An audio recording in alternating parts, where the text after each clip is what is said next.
Resgate Editora apresenta A Segunda Vinda de Cristo, um livro de Luz Seckler. Lição 5. Os sempre presentes falsos profetas.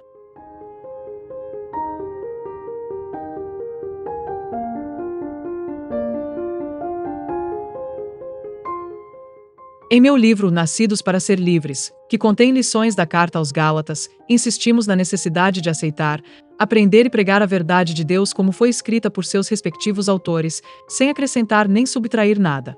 Os cristãos da Galácia não só permitiram a entrada de falsos mestres nas igrejas, mas também seguiram sua falsidade de forma literal, ou seja, aceitaram tudo.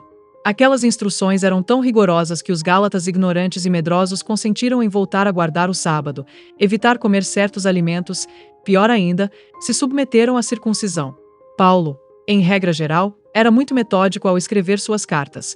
No início se identificava, mandava bênçãos, dava instruções, no fim, enviava bênçãos individuais aos membros da igreja local.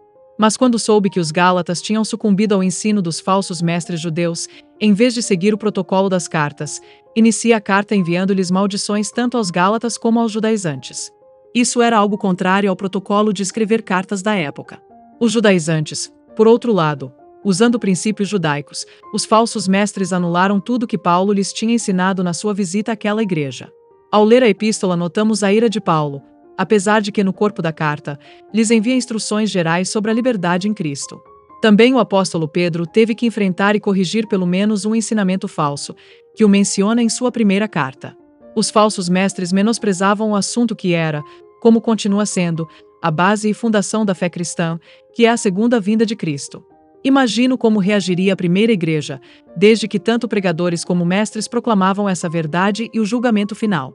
A volta de Cristo era também uma maneira de obter alívio das perseguições por que passavam os cristãos da época. Enquanto isso, os falsos mestres, aproveitando o medo dos gálatas, insistiam que os ensinos dos apóstolos estavam incompletos e que tinham que ser judeus antes de ser cristãos. A base da negação dos falsos mestres. Tinham falta de fé. Aqueles falsos mestres, para apresentar sua agenda judaizante, anulavam também as lições de Cristo sobre a segunda vinda, usando profecias e outras promessas. Assim mesmo, eles negavam o próprio Cristo, como Messias, e tudo mais que ele ensinava, incluindo o julgamento final. A conduta daqueles homens era estranha porque eles conheciam as Escrituras, tinham participado de cultos nas igrejas, ouviram sermões e estudos das Escrituras e mesmo assim os negavam, não confiando em ninguém. Mas, para nós, os crentes, escutemos com atenção as palavras de Jesus. João capítulo 5, verso 22. Além disso, o Pai a ninguém julga, mas confiou todo o julgamento ao Filho. Mateus capítulo 24 versos 24 e 25. Pois aparecerão falsos cristos e falsos profetas que realizarão grandes sinais e maravilhas para, se possível, enganar até os eleitos. Vejam que eu os avisei antecipadamente. Mateus capítulo 24 versos 26 até o 29. Assim, se alguém lhes disser, ele está lá, no deserto, não saiam. Ou, ali está ele, dentro da casa, não acreditem.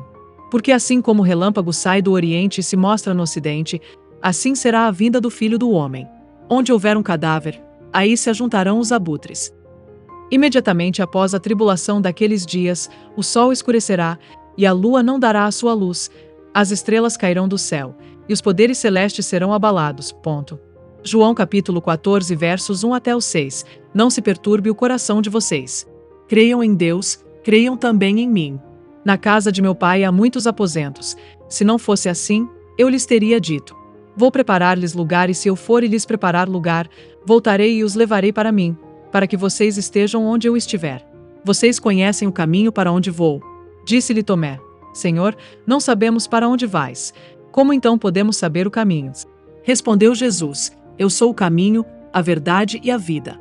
Ninguém vem ao Pai, a não ser por mim. Infelizmente, eles não criam nem em Cristo nem nas promessas de sua palavra. Também lhes faltava. Tinham falta de amor. A segunda base para negar a segunda vinda de Cristo era que tinham um grande amor, mas não por Cristo, e sim por seus próprios pecados. Pedro disse, sejam submissos aos governantes, como por ele enviados para punir os que praticam o mal e honrar os que praticam o bem. 1 Pedro capítulo 2 verso 14. Eles amavam seus pecados e não queriam deixá-los. Não se arrependiam, pois não criam que estavam em pecado. Faltava-lhes duas coisas: arrependimento e amor pela justiça da palavra de Deus. Uma pessoa nessas condições jamais poderia admitir que Cristo voltaria. Tinham falta de conhecimento. Negavam aceitar a Cristo e seus ensinamentos. Essa era a base final de sua negação dos planos de Cristo, como também era sua má interpretação dos tempos. Eles olhavam ao passado e ao dia atual e encontravam um ciclo de vida e existência, ou seja, pessoas que nasciam, cresciam, casavam-se e logo morriam. Uma nação se levantava contra outra nação, como impérios governavam e reinavam, mas logo seriam depostos. Tudo isso era fundamental e motivado por sua falta de fé nas palavras de Jesus. Desde a assunção de Cristo, temos visto sinais semelhantes ao que disse Cristo. Até os cristãos do primeiro século foram testemunhas de tais sinais ao ver a queda de Jerusalém e do templo por obra dos romanos, cujos sinais tinham crescido em frequência e intensidade.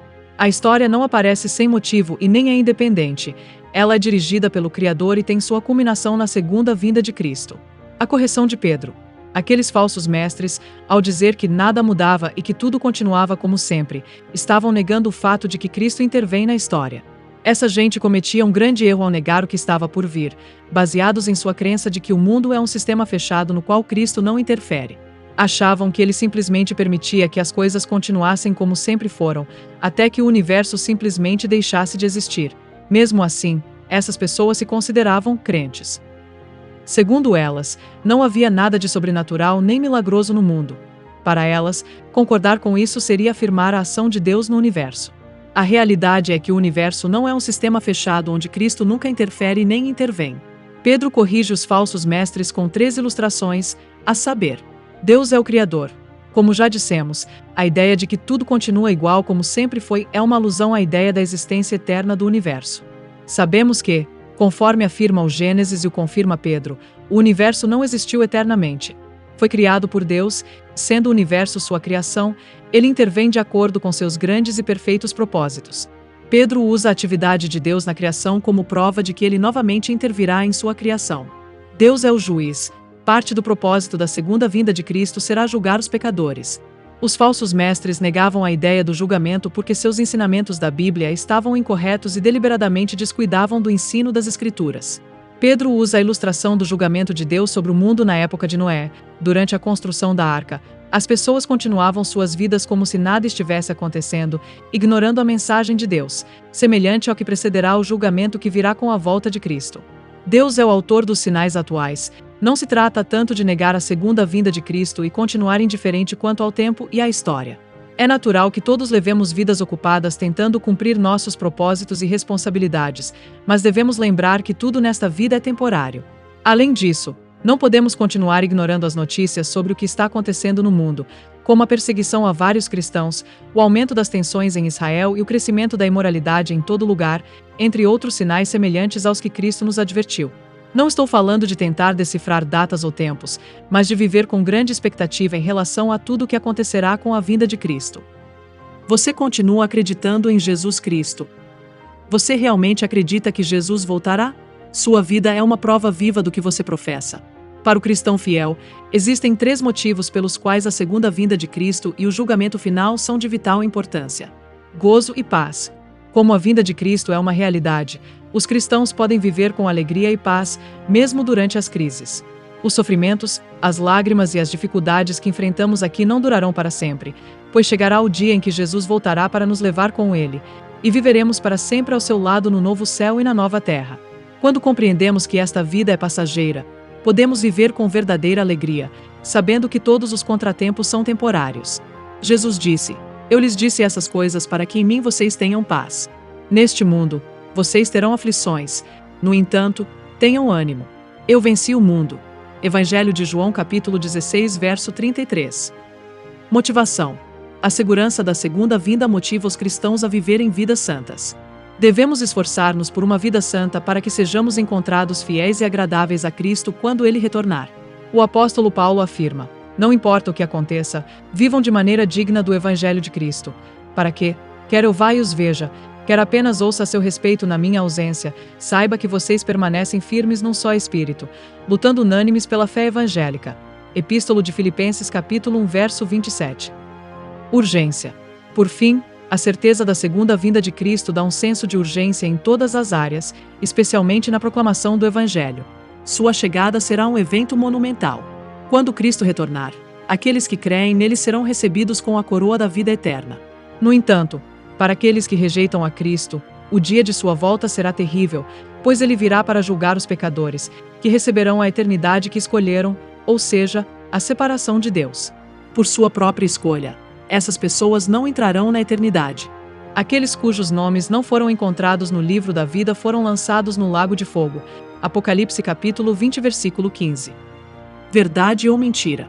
Falar é fácil, e muitas vezes dizemos que acreditamos quando nos perguntam sobre a esperança de nossa fé. No entanto, como mencionado, a fé genuína fará uma grande diferença naquele dia. Você experimenta alegria em sua vida, sabendo que o melhor está por vir e que as dificuldades desta vida são passageiras? Você deseja ser mais santo, assim como Cristo é santo. Se for esse o caso, damos graças a Deus. Além disso, você sente uma urgência em compartilhar o Evangelho de Cristo, sabendo que Ele é a única esperança e que só Ele pode nos salvar da ira de Deus? A realidade é que Cristo está prestes a retornar, e com Ele virá o julgamento final. Você acredita que isso é verdade ou mentira? De acordo com as Escrituras e as palavras de Cristo, é verdade. Nós só podemos repetir o que é dito no final de Apocalipse. Maranata. Vem Senhor Jesus. Perguntas para meditar. Pergunta 1. Onde encontramos a maioria dos falsos profetas? Pergunta 2. Como podemos identificar que a mensagem deles é falsa? Pergunta 3. O Senhor sabe quem são esses falsos mestres? Pergunta 4. O que acontecerá com os falsos mestres? Pergunta 5. Será que esses mestres esqueceram que Cristo voltará um dia? Pergunta 6. O que acontecerá quando começarem a abrir os livros com os nomes dos fiéis? Pergunta 7. Como podemos ter certeza de que nosso nome está registrado naquele livro? Pergunta 8. Há algo que podemos fazer enquanto Cristo não vem? Pergunta 9. Além disso, o que mais acontecerá quando Jesus voltar?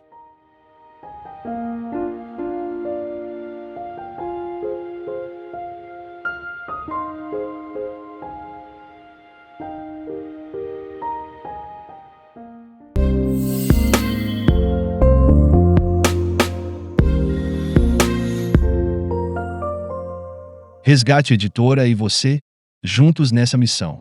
Conheça esse título e outros no site www.resgatelivros.com.